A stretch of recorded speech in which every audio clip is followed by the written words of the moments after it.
sebelum saya mulai presentasi, saya aturkan panganjali umat, Om Swastiastu. Sebelumnya perkenalkan, nama saya Luli Anggita Dewi dengan NIM 2417051195. Nah, di sini saya akan mempresentasikan hasil kerja saya, yaitu LKM 3 Agama Hindu dengan tugas latihan soal. Nah, langsung saja kita ke soal yang pertama. Jadi siapakah manusia pertama menurut agama Hindu?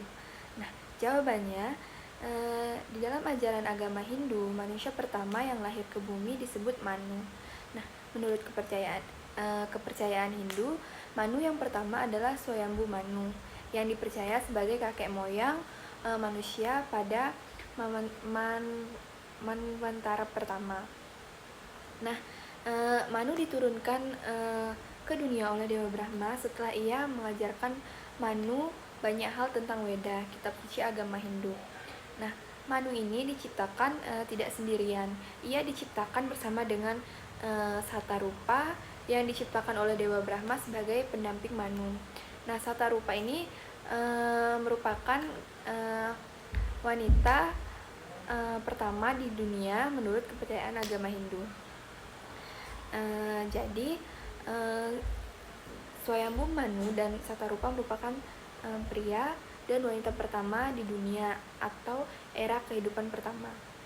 Nah, dari istrinya Manu mendapatkan 3 orang putri, yaitu Akruti, Devahuti, dan Prasuti. Nah, setelah masa Swayambhu Manu berakhir, dunia memasuki masa Manu yang baru, dan demikian silih berganti sampai 14 Manu terlahir ke dunia.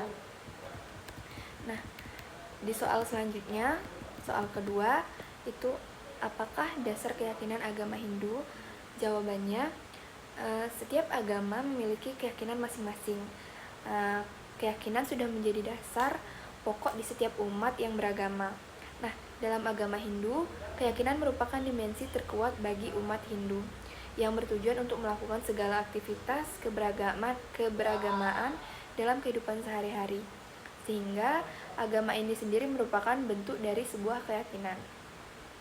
Nah, umat Hindu percaya dan memiliki 5 keyakinan atau kepercayaan. Nah, 5 kepercayaan atau keyakinan itu disebut dengan Pancasrada. Nah, masyarakat Hindu percaya bahwa adanya Pancasrada akan membuat mereka lebih mengetahui mana hal yang baik dan buruk. Secara etimologi, Pancasrada memiliki 2 unsur kata, yaitu panca yang artinya 5 dan srada yang artinya kepercayaan atau keyakinan.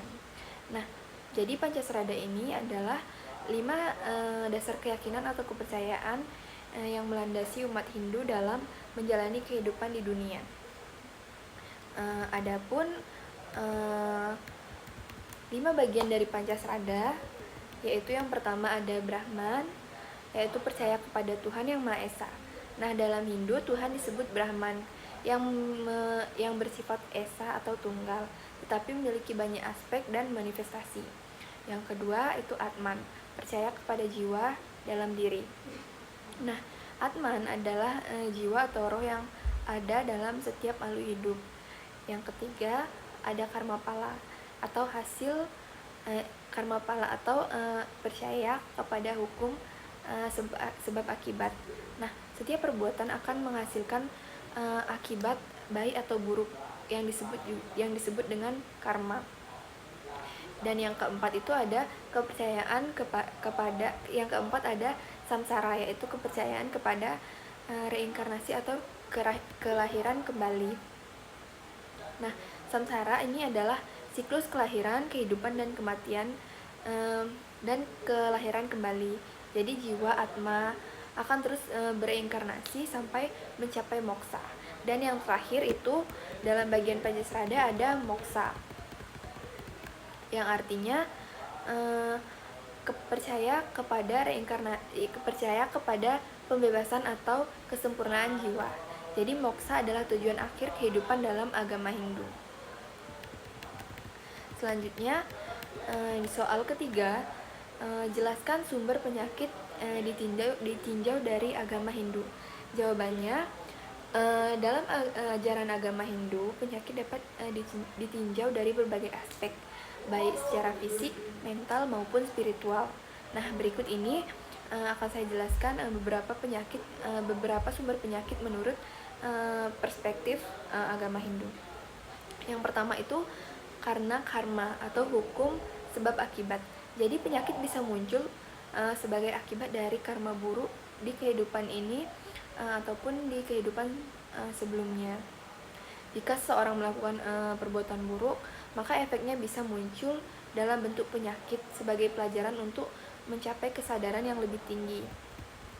Yang selanjutnya itu yang kedua ada karena ketidakseimbangan triguna atau sifat alam dalam diri.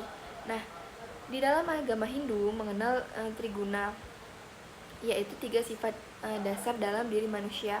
Yang pertama itu ada satwam, yang kedua rajas, dan yang ketiga tamas. Nah, jika seorang terlalu banyak terpengaruh rajas dan tamas, maka kesehatannya akan terganggu. Yang ketiga ada itu karena gangguan dari energi negatif atau roh halus. Nah, dalam beberapa kepercayaan Hindu, penyakit ini juga bisa disebabkan oleh gangguan energi negatif atau roh halus. Oleh karena itu, upacara penyucian seperti yajna, mantra, dan puja sering dilakukan untuk menghilangkan energi buruk. Yang keempat itu karena pelanggaran terhadap dharma atau kebenaran dan keseimbangan hidup. Nah, jika seorang tidak hidup sesuai dengan dharma atau jalan kebenaran, maka bisa mengalami gangguan kesehatan. Contohnya itu seperti pola makan yang buruk, lalu gaya hidup tidak sehat, atau perilaku yang bertentangan dengan nilai-nilai moral. Dan yang terakhir itu ada gangguan karena gangguan dari dasa mahabhuta atau 5 unsur alam. Panca mahabhuta atau 5 unsur alam. Nah, menurut Ayurveda atau ilmu pengobatan Hindu, tubuh manusia terdiri dari 5 unsur alam atau panca mahabhuta. Yang pertama ada pertiwi, itu tanah, yang kedua apa itu air, yang ketiga teja atau api, yang keempat bayu atau udara, dan yang kelima akasa atau ruang. Jadi jika ada ketidakseimbangan dalam unsur ini, maka tubuh akan mengalami penyakit. Yang selanjutnya pertanyaan keempat, jelaskan pengobatan atau usada dalam sastra Hindu dalam menghadapi penyakit fisik dan rohani manusia. Nah, dalam ajaran Hindu, ilmu pengobatan dikenal dengan istilah usada. Nah, usada ini berasal dari bahasa Sanskerta, ausadi, yang berarti obat atau penyembuhan. Nah, ilmu ini terdapat dalam berbagai kitab Hindu, terutama Ayurveda yang merupakan sistem pengobatan kuno yang masih digunakan sampai saat ini. Pengobatan dalam agama Hindu mencakup 2 aspek. Pertama, yaitu pengobatan fisik, yaitu penyembuhan tubuh melalui ramuan, terapi, dan pola hidup sehat. Dan yang kedua itu pengobatan rohani, yaitu penyembuhan jiwa dan pikiran melalui doa, mantra, dan meditasi. Sekian presentasi dari saya.